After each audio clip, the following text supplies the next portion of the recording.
almost same as the typical joint, but the thing that is different here is this portion, that is the raised dents.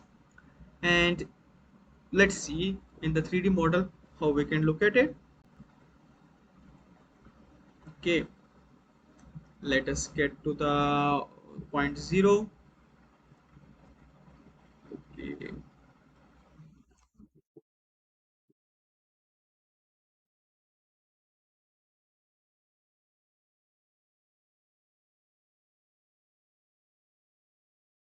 Okay.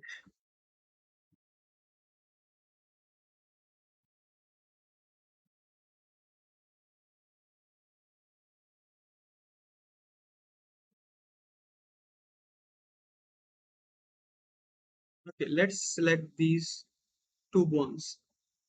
That is the atlas, that is the axis. Let us select these and remove the others, and you can see their relation here. You just saw the atlas and the axis. It will have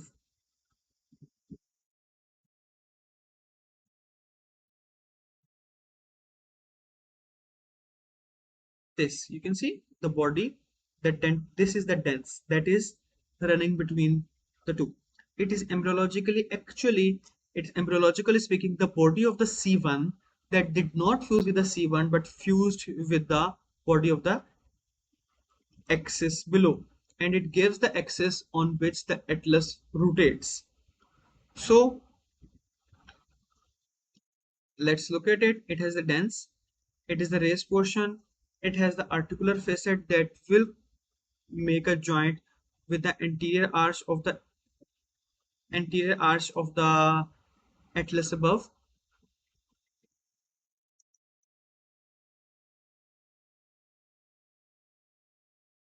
Okay, and here is the then another articular process on the posterior aspect.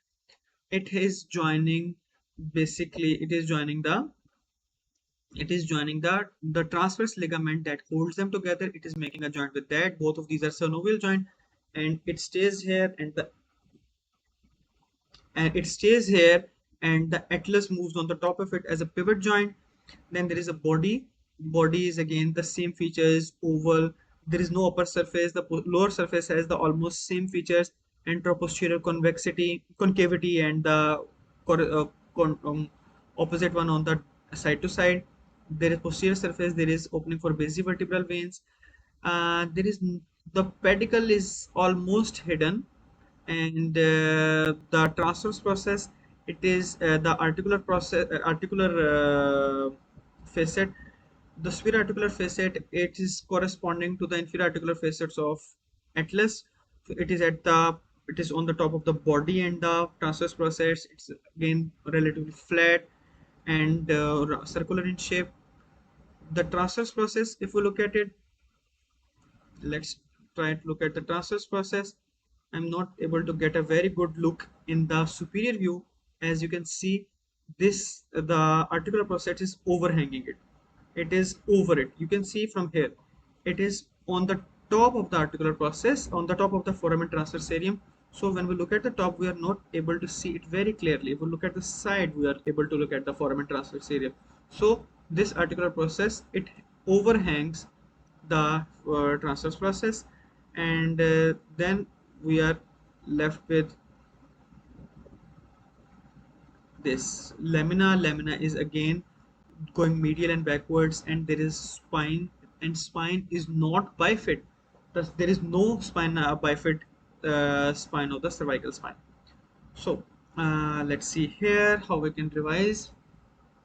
We look at the dense odontoid process, representing embryological centrum of the axis.